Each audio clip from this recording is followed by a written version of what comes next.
Hey guys, welcome back to Her Side of the Story, where we talk about love lines, lifelines, and a little bit of everything in between. Yes, we are your host, Ash. I'm Ray. Yes, and we are so excited to be here with y'all. Another live episode. Yes. Another one. DJ Caliber. Okay.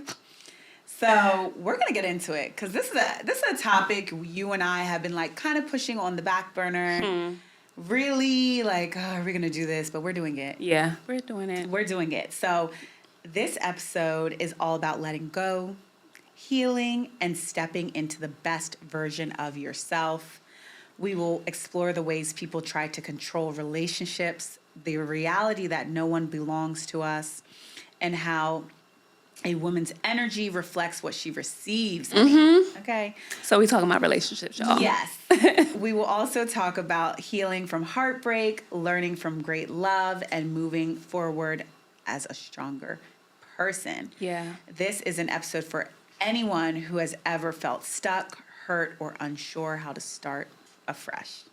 Because you will get through it. You will. All right. So I'll drop the first question for today. Yes. So a lot of times, you'll hear that saying like a woman is a mirror. So how the man treats a woman is, most of the time you water a flower, the flower will grow.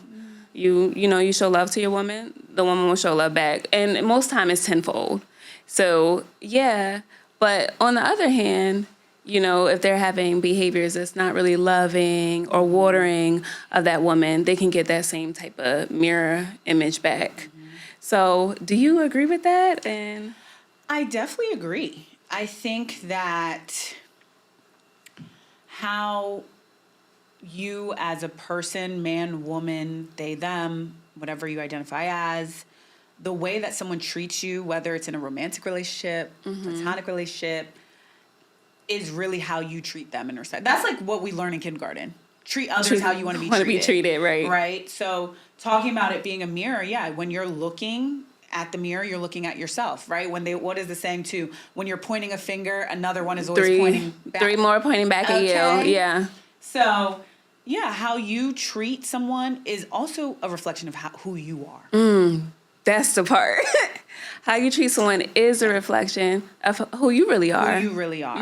So when you're in a relationship that is toxic, less than ideal, yeah, and the person is not treating you well, half the time it has really nothing to do with you. It has a lot to do with them. Yeah. So that's the one point I would definitely drive here is it is a mirror. It definitely is. That is rule number one. How you treat others, how you want to be treated is how you should treat other people. Right. Yeah. So I also see it like another acronym or example of the mirror. So a lot of times, because people go into relationships and they haven't healed or they haven't done the work before, you're very triggered by your partner. Like every little thing that they do or just triggered. Yeah. So instead of looking in the mirror, which is right now is your partner, baby, I need you to do this better. I need you, to speak to me nicer. You just get triggered and turn it up a notch. I think relationships can be used as a mirror if you have that type of mindset. Like, what can I do to be better for this person? Or if it's, better for myself. So, personally, I've looked in some mirrors like, okay, maybe I need to tweak that about myself or change that to be a better person. I think your partner should give constructive criticism. It should be one of the first people to, because they see you all the time. They know you, romantically. They should have your best interests at heart. So, I advise that you take that in and really, really, listen to your partner when they're giving you suggestions because it's like looking in the mirror. Yeah, that brings us kind of to our next point. You touched on it, talking about giving constructive criticism. And I think a lot of times, well, we've been talking about this too, delivery is key. Yeah. And that can turn into how someone delivers something or how someone acts becomes unhealthy. In their pattern, in the tone, in the delivery. So when how have you, when someone has been giving you negativity in communication, body language too, especially when you're in a relationship, Yeah. body language is a big one. How have you shifted your energy? Because I know for me, baby, Yeah. it's hard. Yeah. I mean, honestly, I pride myself when I'm in a relationship to be kind at all times. you are kind. Like, if you love a person, don't Remember forget that. that. Remember Yes, that. don't forget Yeah. that you love them. So you shouldn't really be treating them unkind. Yes, you may have different disagreements and stuff like that, but how are you handling a disagreement? Are you sitting down and talking about it, or is it war? When it's war all the time, I'm going to just say this, it's probably a compatibility issue. Yeah. When it's war all the time, because if it's love there, I feel like it should be based off that. Yes, there's other facets that we'll get into, maybe this episode or another one, but y'all got together because of love. So I try to operate from that space. But when I do feel the energy shift, your girl gets low. I mean, it could be like, I don't like dealing with rejection and stuff. And it hurts when it's someone that, you love and all of a sudden or not even all of a sudden, the energy ain't the same. You want to go into your shell. You want to protect yourself. And, I like to get low. Like, oh, you don't love me no more? Auntie Michelle told us when they go low, we go high. But I sometimes like to go to the pits of hell. So Yeah. It is what it is. We listen. I'm a changed woman, but I agree. Everything you said, I agree. There have been some moments where, a lot more than I would like to admit, maybe, where the energy has changed, and I stayed longer than I really needed to. That's the part. Yeah. That's the part. And it then became really unhealthy for me because I'm here chasing this person whose energy really is not, they don't want me. They don't want to be around me. They don't want to talk to me. They don't want to look at me. And I'm so focused on trying to repair. Yes. Trying to repair them.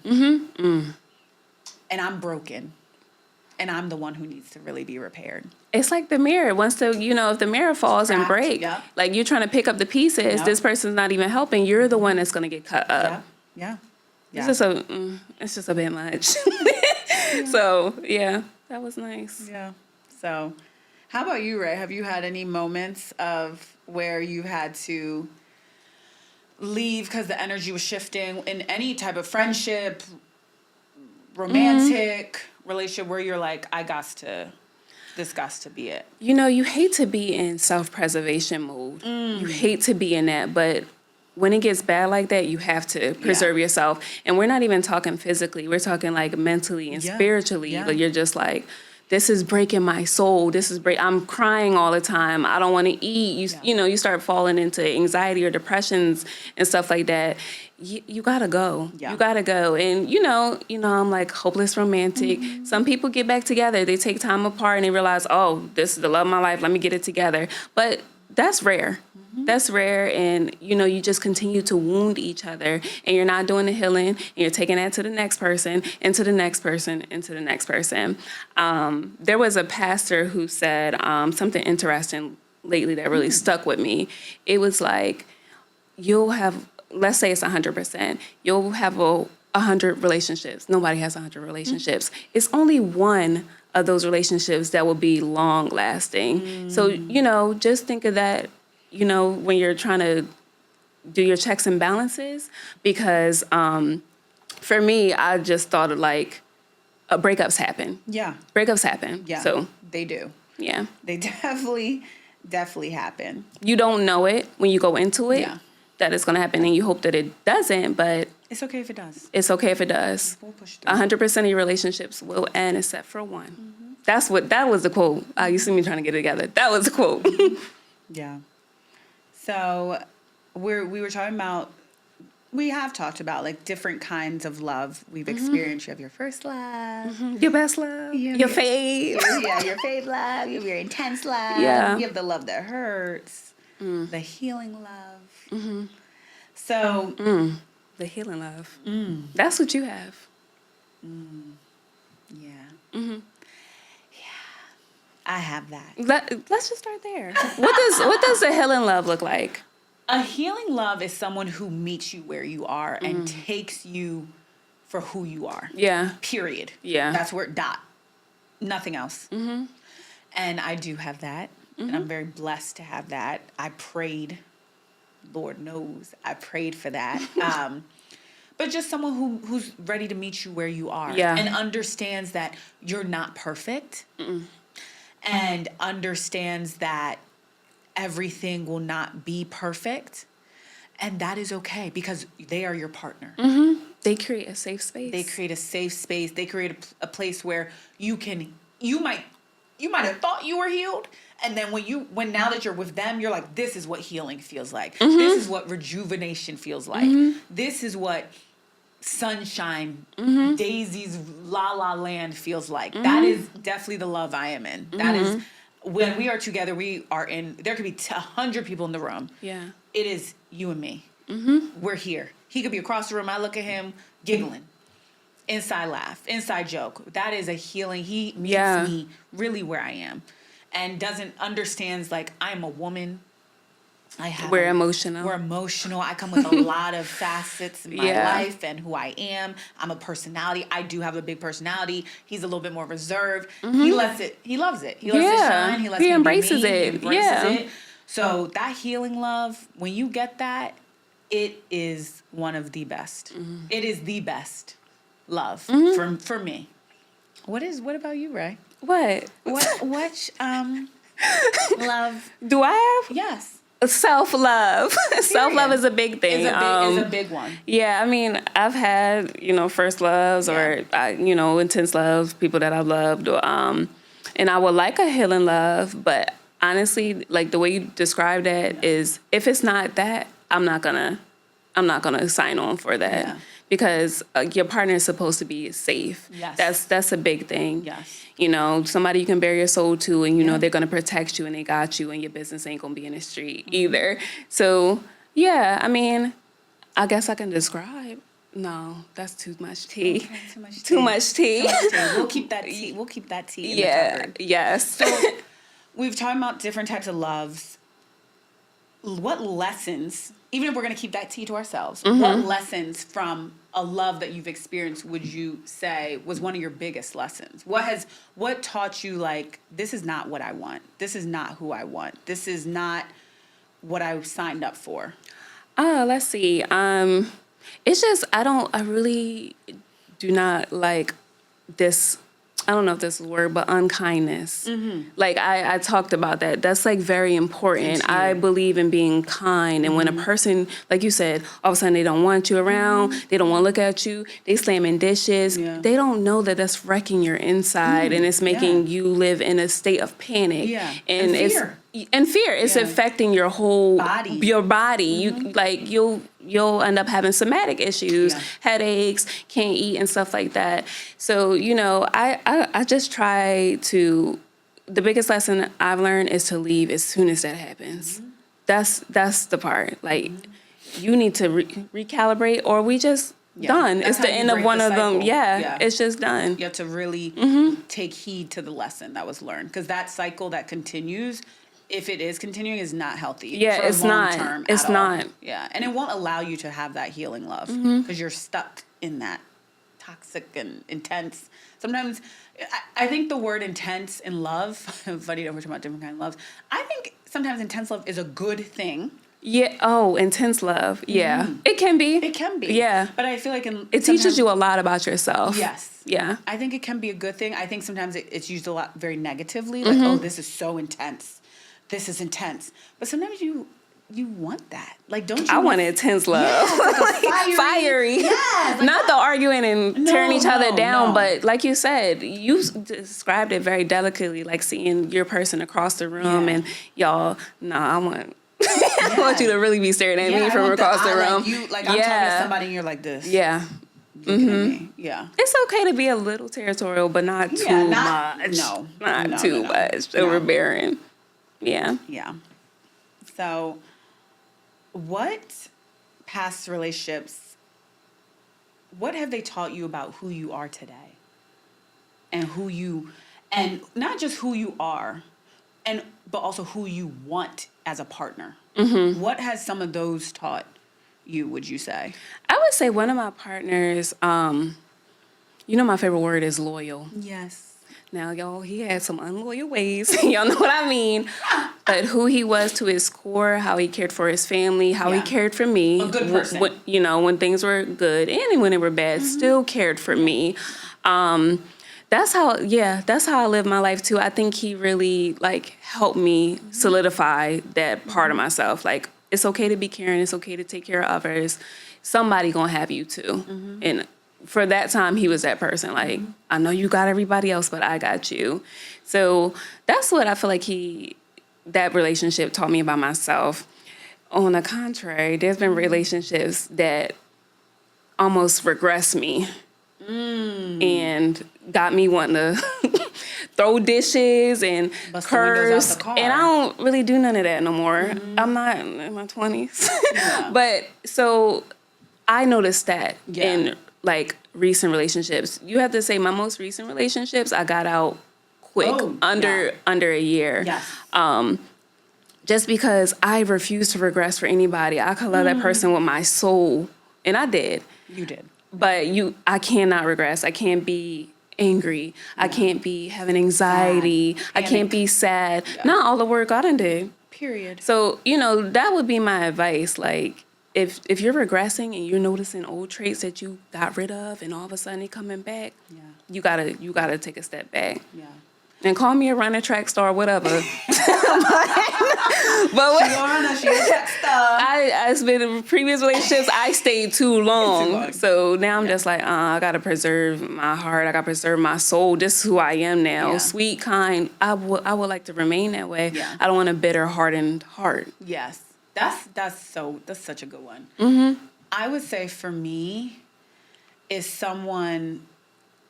what I looked for when I was looking for someone was someone who was genuine in their action, in their words.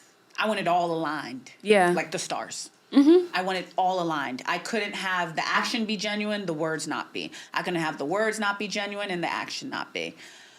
I wanted that because my past relationship was so disingenuous. It was like, I don't even know how you would describe that relationship, but it was lies. Lies. Yeah. Deceit. Mm-hmm. And it taught me that gaslighting is real. Mm-hmm. I used to think the word gaslighting was like fake. No, it's just real. something for social media. Just because I had never experienced, I didn't know I was experiencing it until I was experiencing it. You know what I mean? And now you look back, you're like, oh, I was being gaslit from day one. Like day one. Yeah.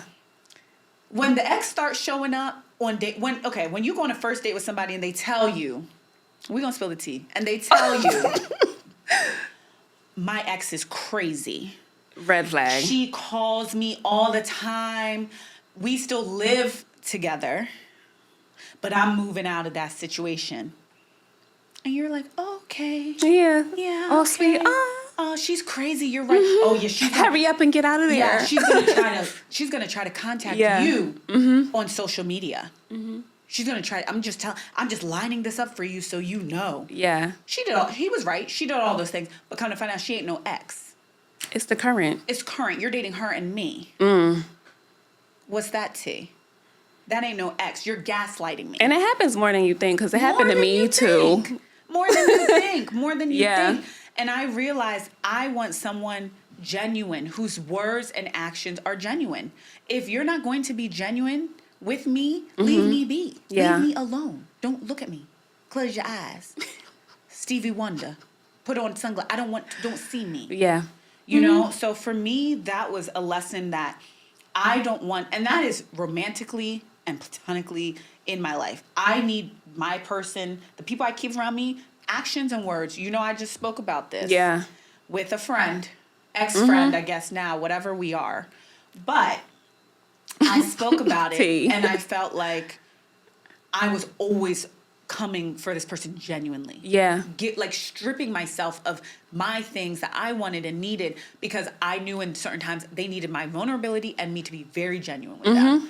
And when something arose and it was an issue, it was like that genuineness that I thought this person had left the window, left the building. Like none of that was the case. And it was like you said, remembering to be kind and loving, just because we're in a little bit of conflict here. That's all it is. A little bit of conflict. Right. Yeah. Does not mean that we don't have to be, you have to forget that you love me and I love you. And even if I don't want to be with you, I still respect you enough to step away and say, like, I may not be good for you.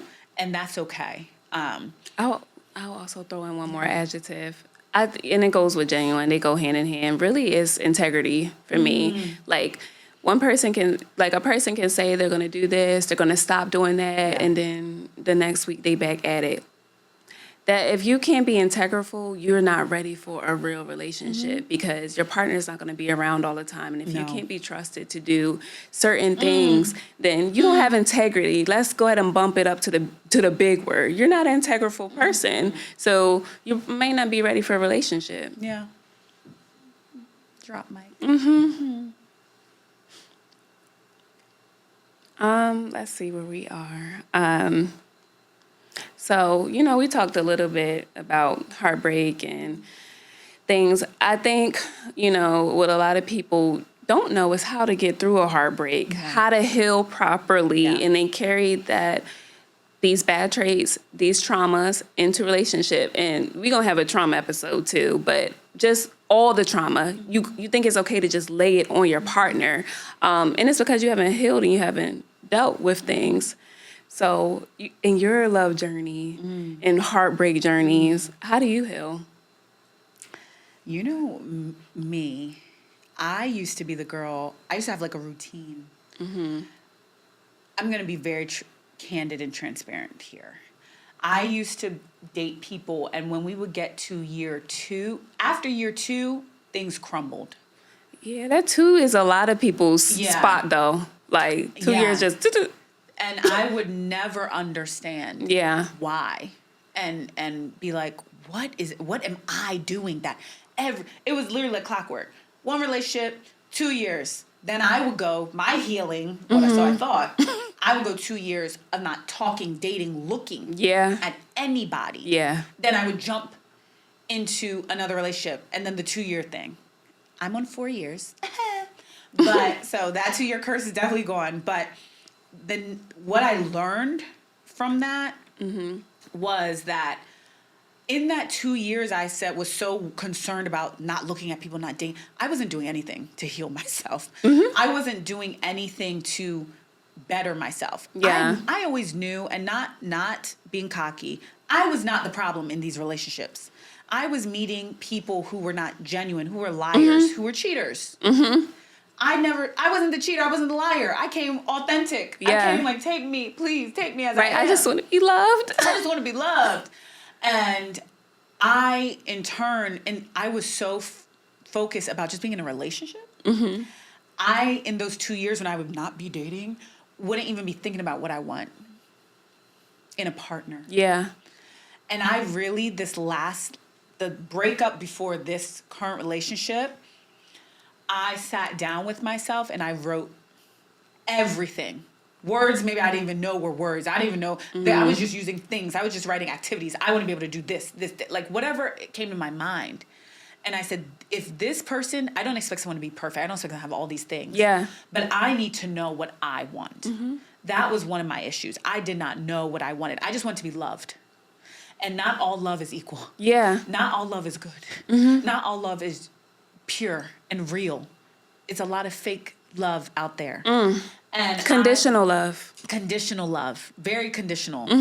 And I did not know what I really wanted and what love really, for my life, looked like. Yeah. Right? So what I would say and what I learned from the times of my past relationships and those times where I was taking a break is how to, one, know what I want and how to be loved. How to be loved and how to accept love that may not fit in my box, may not look like how you thought it would. May not look like how I thought it would. And I really took time, and this moving into this new relationship that I'm in now, I was so intentional about what I want love to look like for my life, for my life partner. And I think that was another thing too. I wasn't, back in the day, I didn't date to be married. I didn't. I'm sure some of my exes will see this and be like, yeah, all right, we talk about marriage. Yeah, we did, but I wasn't serious. Yeah. I wasn't. I really never, I was like, oh, if I got married, that'll be great. Yeah. I want kids. I know I want marriage. I know I want kids. But do I want it with you? That's the realty that people don't like to be talking about. Do I want it with you? Sometimes you don't. You gotta be real with yourself. Sometimes you don't want it with the person. You want those things, but not with you. So then leave them. Let them be. Quickly. And that was part of my fault too. No one's perfect. I should have left. Yeah. But instead, I just wanted to be in a relationship and to be loved. That I was like, I'm gonna stick with it. And then when I saw the red flags, then I'm all heartbroken. But we knew it was there. So that's mine. What would be yours? How do I heal? We know I had maladaptive healing in the past. I would just like block it out like it never happened. Block it out like it never happened. Go grab another degree. Every single time. Go keep yourself busy. Go keep myself super, super busy. Just act like it never happened. Yep. That is unhealthy. Because I wasn't dealing with, if it was traumatic, I wasn't dealing with the trauma things that happened or the things that I didn't even know. Like, let me just tell the story. My last relationship, I didn't know I was dealing with abandonment issues so bad until like I was like, oh my God, we gotta be close, we gotta be tight. Like, if he leaves, what am I gonna do? Like, it was just frantic, but that was trauma that wasn't healed from my childhood. Like, carrying to now, I'm like, I think I love this person. Like, if he abandoned me, then what? I'm not gonna be able to like survive. So that's like me talking about the mirror. You see things that you need to adjust. And I was like, when things started going haywire and it went left and stuff, I was like, this needed to happen because I'm not healed in this arena. Like, I should never be this fearful of being alone or abandoned. So, previously, it was all about, like you said, keeping busy. This one, I was like, I'm going to sit with it. I'm going to sit with it. I'm going to do the work on me. I think it's so important that you do the work on yourself. I was like, I'm going to heal that abandonment wound. I'm going to heal the temper that had come back up, that had rehashed. I was like, let me put that back in the box. And, I'm really enjoying this healing process, which is weird to say. No, like, it's not. I feel free, I feel happy, and I feel like, thank you. I feel like I'm doing the work that I should have been done. Like, so long ago. Because your partner's coming. That's why this feels different. That's why this feels different. The person you have been waiting for is coming. That's why this all feels different, and you're taking it very seriously. You know what I mean? Yeah, that healing. You want to be good for person for them. You want to be perfect for somebody. Perfectionist tendencies, but as close to perfect. I don't want to bring in bitterness. I don't want to bring in fearful. I'm not even naturally a fearful person. So I was like, I'm fearless. That's the problem. You are one of the bravest. You and LC are two like the bravest people that I know. So I was like, is that fear that I feel? So I'm taking it, day by day, month by month, and if it's things that need to be, I'm addressing them, and I journal. I talk to close loved ones. Not everybody can go on your healing journey. That's another topic. But, just being true and adjusting the things that I need to adjust, because I'm not perfect neither. We got a whole episode called I'm Not Perfect. We do. So, yeah. We do. And just like you said, enjoying the journey, kind of talking about our next point, sitting with your emotions in it. And the self-reflection piece that comes. I think that's sometimes one of the hardest things when you end a relationship is the self-reflection piece of it, and just the reflection about it in general. Because it's always if I did this, why couldn't he do this? Why couldn't she do that? Why? Because they couldn't. They don't want to. And you have to be, in that self-reflection piece, you have to be hypercritical. If you're not real down and dirty with yourself, you ain't gonna heal. You're gonna do the same thing in the next relationship. Because, like I said, nobody's perfect. No. Women, we do stuff, and men do stuff too, and everybody else too. We do stuff to our partners. So, you got to check that. And like you said, sit in with the emotions. Like, go ahead and run it back. You're not gonna die. If you need to cry for a couple weeks or a month or however long, that's okay. Yeah. You need to feel the emotion. Yeah. You need to know you don't want to feel that again. Yeah. I think that's the most important piece. Like, oh my God, I'm broken down. Yeah. What can I say this delicately because you don't want to become hyper defensive where you don't meet anybody. Like you said, the 2 years of not meeting, not talking, that's what can happen, hyper defensive versus, just doing the work. Yes. You could feel every single emotion, but no, you can't stay there. Yeah. I was definitely the person who was hyper defensive. I didn't trust anyone. That's the word. Yeah. I Gotta didn't trust somebody. anyone with my heart. Other than my girlfriends, when it came to the opposite sex for me, no, I'm good. Men would have don't please. I don't nope, not interested because I don't think you're genuine. Right? So like that healing and talking about just the things to do, one of the things that worked for me was definitely time. Yeah. I needed the time for myself. I'm not saying for everyone that's what you need, but I needed the time. And like I said, really sitting with myself and saying, what do I want? Like I've said on this podcast, I want to be someone's wife, mother, friend, sister. So how do I do that? Yeah, how do I do if I'm not open to date someone, how am I going to be someone's wife? You're not. Right. If you don't get out there. Right. Yeah. So if I don't try to have a child, how am I going to be someone's mother? And trying, I don't just mean naturally. Adoption, fostering, whatever it may be. Those are still things you have to try to do. Yeah. You have to do the application. Doing like I was just IVF. about to say that. Yeah, freezing your eggs. That's trying. That's you saying at some point, hopefully in this lifetime, I will be a mom. You will. I need to do this to get that, right? Yeah. So for me, I think just the time is one step that I would take towards healing.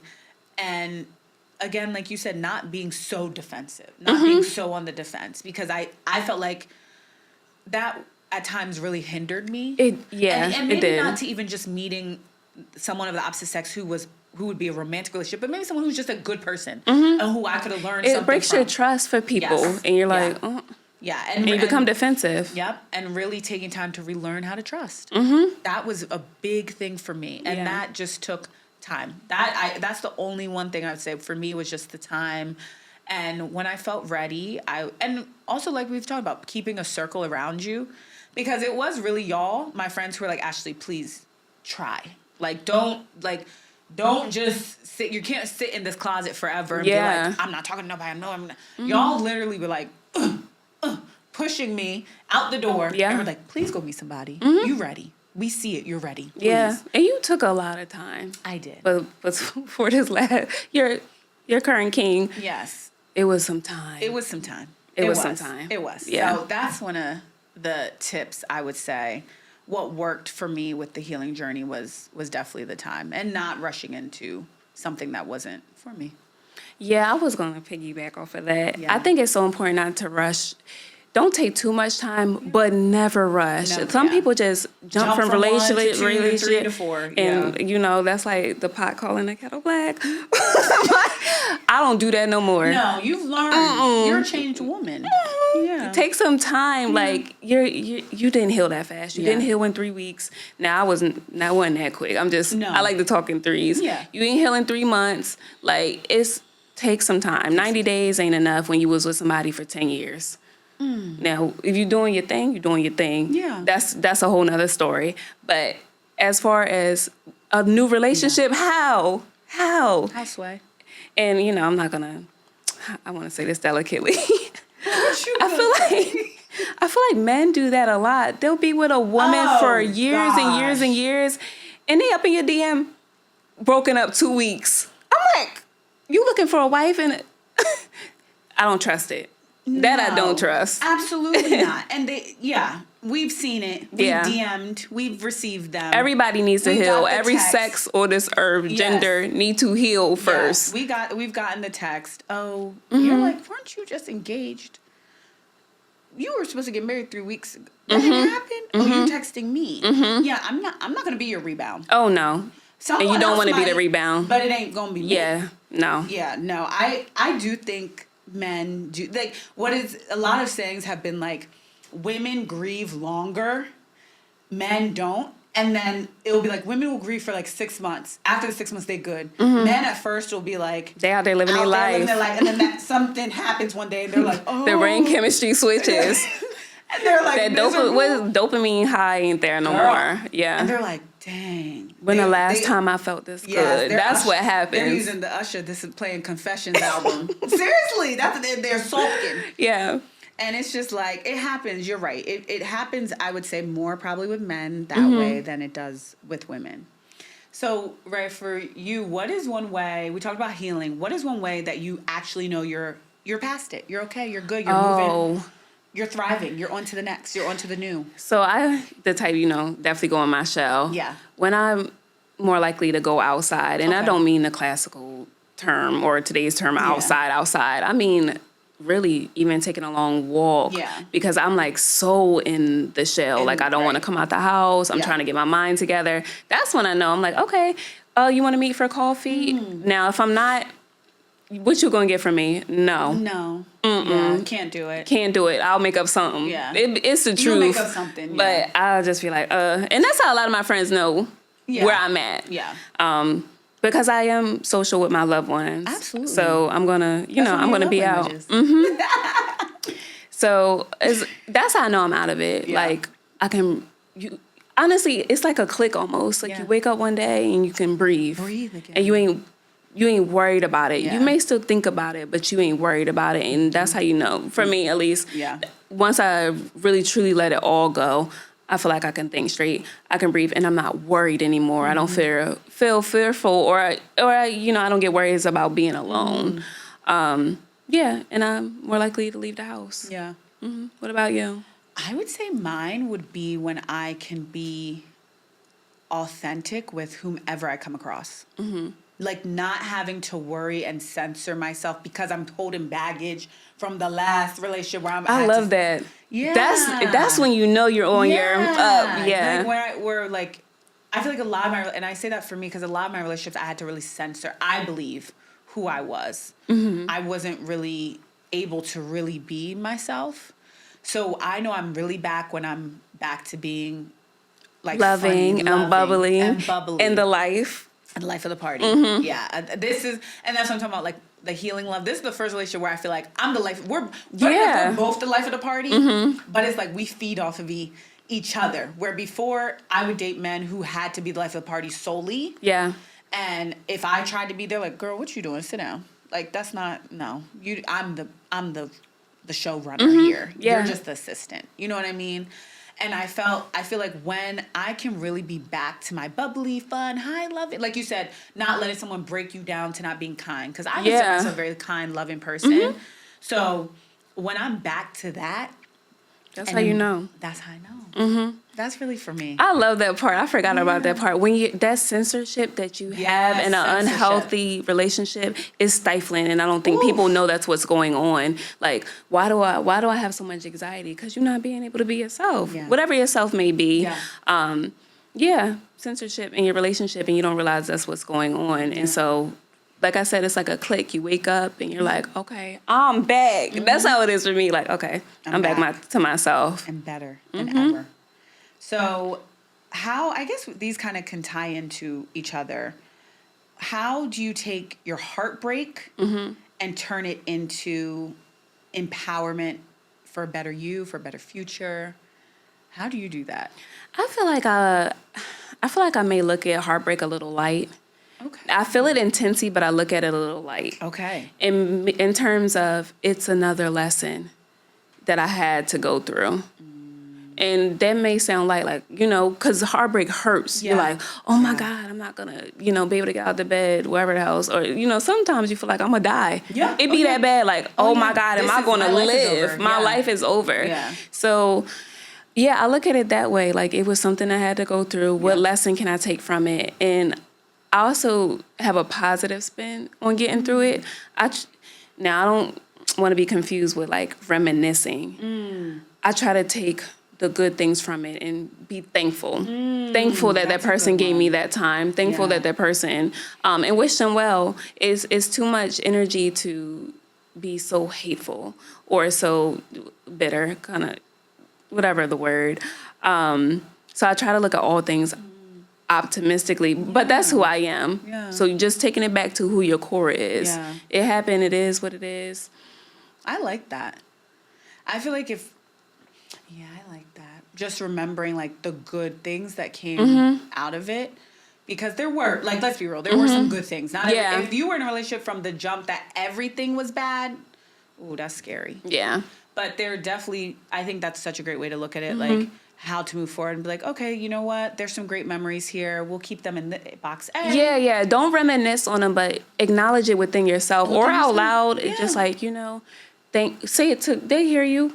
If y'all had telepathy, thank you for the good times. Yeah. I enjoyed myself. telepathy. I enjoyed our time and let it be. And let it be. Yeah. That's a good one. I would say empowerment, taking the heartbreak from empowerment for me has always been a physical thing. I've felt like in my past relationships, I would let my physical go. Yeah. Yeah. It happened. Girl, a lot of people. Yeah.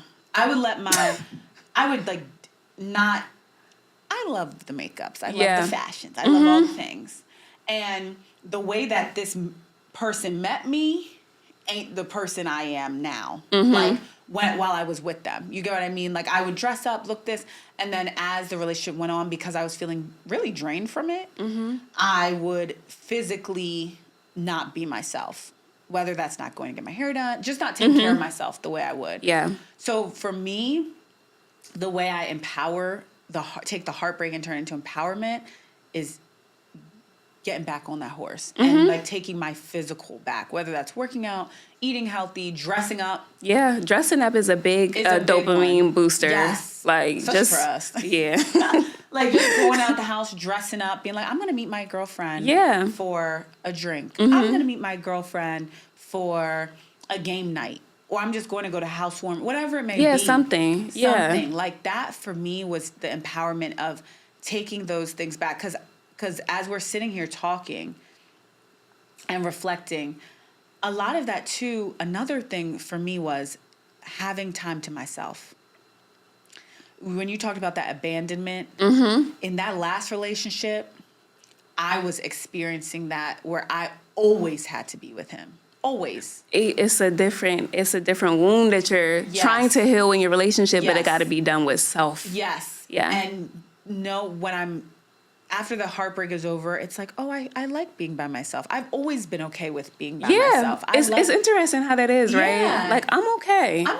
Like, I don't mind going to, like, I like going to movies by myself. It's a trick of the mind, though. You haven't really done the work. It is, yeah. Like, oh, I can go eat lunch and read a book by myself. Like, the other day, I was in D.C. and I was at Yours Truly and sitting at the bar, and this young lady, I thought she was staying at the hotel, but she wasn't. She had just come from wherever, came and sat down and was reading her Kindle, had her little bites and eat. And she was there. We were there for like 2 hours. She was there. We were leaving at the same time. And I told her, I said, I love this for you. She was like, I just needed to get out the house. She's like, it's been so gloomy. And she was like, I just need to get out the house and just do, a little something just get out. Yeah. I said, good for you. But she's like, no one else. She's like, no one else wanted to come. Ask my friend. Yeah. She's like, so I said, I'm going to go out anyway. I said, good for you. That's empowerment. Yeah. That's really when like, you're okay with you. You're okay with being by yourself and your thoughts and whatever. So that's for me, like, how I take the heartbreak and turn it into empowerment. So, yeah. Well, that's all we have for today. That's it? Yes. That's all the tea we're giving? You want to get some more tea? No, we're good. That's all we have for today. So we hope that you enjoyed our episode. We look forward to talking with you all more and kind of extending the series. I think we're going to extend this one. So we gave y'all a sneak peek.